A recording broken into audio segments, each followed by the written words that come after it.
तो देश में महिलाओं पर होने वाले अत्याचार और उन्हें मिलने वाले जो सजा है उसको लेकर बड़ा बयान प्रधानमंत्री की तरफ से आया है। न्यायपालिका की एक नेशनल कॉन्फ्रेंस में प्रधानमंत्री ने कहा कि महिलाओं को जितनी तेजी से यहाँ पर लोगों के बीच लाया गया न्याय उन्हें मिला है, देश की आधी आबादी को उतनी ही तेजी से सुरक्षा का भरोसा भी बढ़ेगा। महिलाओं के खिलाफ अत्याचार, बच्चों की सुरक्षा समाज की एक गंभीर चिंता है। देश में महिलाओं की सुरक्षा के लिए कई कठोर कानून बने हैं। 2019 में सरकार ने फास्ट ट्रैक स्पेशल कोर्ट की स्थापना की योजना बनाई थी।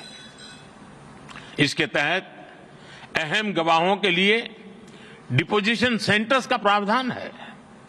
इसमें भी डिस्ट्रिक्ट मॉनिटरिंग कमेटीज की भूमिका महत्वपूर्ण हो सकती है। इस कमेटी में डिस्ट्रिक्ट जज, डीएम और एसपी भी शामिल होते हैं। क्रिमिनल जस्टिस सिस्टम के विभिन्न पहलुओं के बीच समन्वय बनाने में उनकी भूमिका अहम होती है। हमें इन कमेटियों को और अधिक सक्रिय करने की जरूरत है।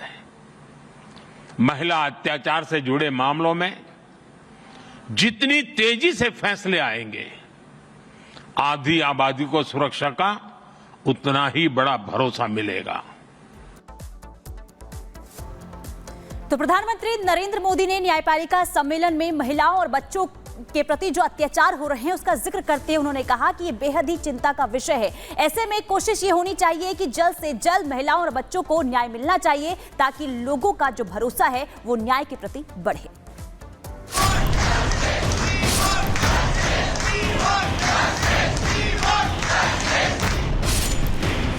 आज महिलाओं के खिलाफ अत्याचार, बच्चों की सुरक्षा समाज की एक गंभीर चिंता है। कोलकाता में लेडी डॉक्टर से रेप और फिर हत्या की वारदात के बाद देश के लोगों का गुस्सा फूट पड़ा है। इंसाफ के लिए लोग सड़कों पर उतर आए हैं। इसी आक्रोश के बीच पीएम मोदी ने दिल्ली की भारत मंडपम में महिलाओं और बच्चों की सुरक्षा का मुद्दा उठाया। साथ ही महिलाओं और बच्चों को जल्द से जल्द न्याय दिलाने के लिए जरूरी प्रयासों पर भी बात की। पीएम मोदी ने देश में महिलाओं और बेटियों पर हो रहे अत्याचार पर चिंता जताई। उन्होंने कहा कि महिलाओं, बच्चों के खिलाफ अत्याचार चिंता का विषय है। देश में महिलाओं और बच्चों की सुरक्षा के लिए कठोर कानून बने हैं, लेकिन इन कानूनों को और सक्रिय करने की जरूरत है। महिला अत्याचार से जुड़े मामलों में जल्द फैसले आए, जिससे आधी आबादी को भरोसा मिलेगा। आज महिलाओं के खिलाफ अत्याचार, बच्चों की सुरक्षा समाज की एक गंभीर चिंता है। देश में महिलाओं की सुरक्षा के लिए कई कठोर कानून बने हैं। 2019 में सरकार ने फास्ट ट्रैक स्पेशल कोर्ट की स्थापना की योजना बनाई थी। इसके तहत अहम गवाहों के लिए डिपोजिशन सेंटर्स का प्रावधान है। इसमें भी डिस्ट्रिक्ट मॉनिटरिंग कमेटीज की भूमिका महत्वपूर्ण हो सकती है। इस कमेटी में डिस्ट्रिक्ट जज, डीएम और एसपी भी शामिल होते हैं।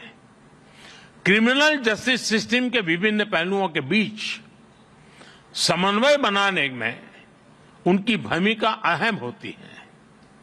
हमें इन कमेटियों को और अधिक सक्रिय करने की जरूरत है।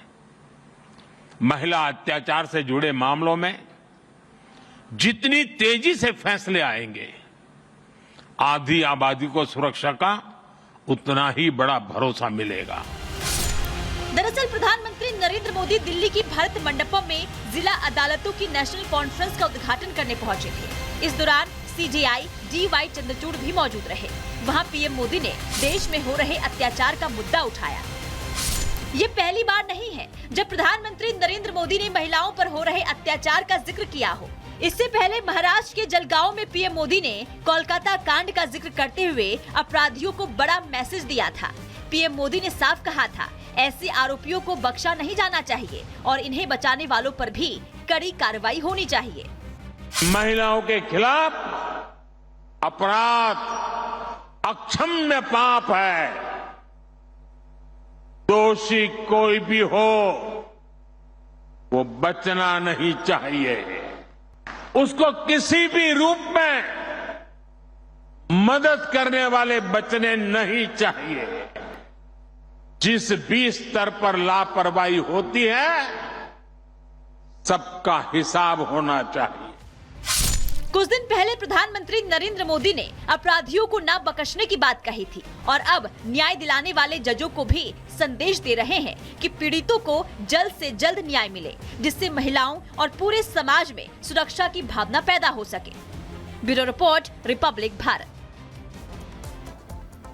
और चलिए आगे बढ़ते बात असम की करेंगे, जहां हिमंता बिस्वा शर्मा ने ये साफ कर दिया है, विधानसभा में बड़ा फैसला लिया गया कि नमाज के लिए ब्रेक नहीं होगा और उस पर विपक्ष के बोल बहुत तीखे होने जा रहे हैं। और अब विपक्ष को हिमंता बिस्वा शर्मा ने फिर से जवाब दिया है, पलटवार किया है और कहा है कि पहले विपक्ष 4 घंटे की छुट्टी दे। विपक्ष की जिस राज्य में सरकार है वहां 4 घंटे की छुट्टी घोषित कर दी जाए तो 2 घंटे की ये जो छुट्टी रद्द की गई है इसे वापस से शुरू कर दिया जाएगा। सर, असम को लेकर के अभी आपने एक बड़ा ऐलान भी किया है कि असम में जो है नमाज पर अब प्रतिबंध लगेगा, लेकिन आपने कहा कि अगर जो दूसरे राज्य में जो विपक्ष बौखला गया है, उन्हें मिर्ची लगी है, तो आप कह रहे हैं अगर उस राज्य में वो 4 घंटे की छुट्टी करते हैं तब 2 घंटे की छुट्टी हो। असम विधानसभा का जो निर्णय है, ये निर्णय हम लोग मिल के लिया हूँ और हमारे मुसलमान विधायकों ने भी ये निर्णय को आपत्ति नहीं किया है। अभी कोई लोग आपत्ति कर रहा है। मेरा ये बोलना है कि आप लोग संसद में जाइए, संसद में जुम्मा का 4 घंटा का ब्रेक दे दीजिए, तो अब असम विधानसभा भी 2 घंटा का ब्रेक दे देगा। लेकिन आप संसद में ब्रेक नहीं देगा और असम से अपेक्षा रखेगा कि हम एक कॉलोनियल लीगेसी को कंटिन्यू करेगा, ऐसा अपेक्षा हमसे रखना नहीं चाहिए। लेकिन काल अगर लोकसभा राज्यसभा में ये निर्णय होता है कि 4-4 घंटा का जुम्मा का ब्रेक होगा, तब असम में भी होगा। हम तो देश से बाहर नहीं है। मतलब विपक्ष अगर 4 घंटे करता है तो आप 2 घंटे का वहाँ पे जरूर करूंगा ना, लेकिन लोकसभा राज्यसभा में आप कीजिए, तेजस्वी यादव बिहार में कीजिए, तब हमें भी करूंगा। लेकिन आप हमको देश से अलग क्यों समझते हो? आप लोग नहीं करेगा और असम को करना है। क्या असम ये देश में नहीं है? जो देश में सिद्धांत है वही सिद्धांत असम को भी मानना है।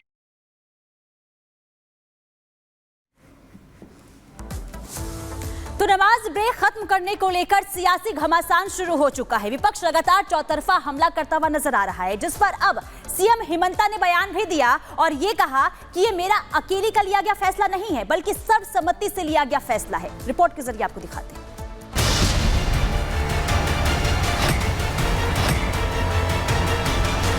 सबने ये डिसाइड किया है, सबने ये निर्णय लिया है। ये मेरा निर्णय नहीं है, ये विधानसभा का निर्णय है।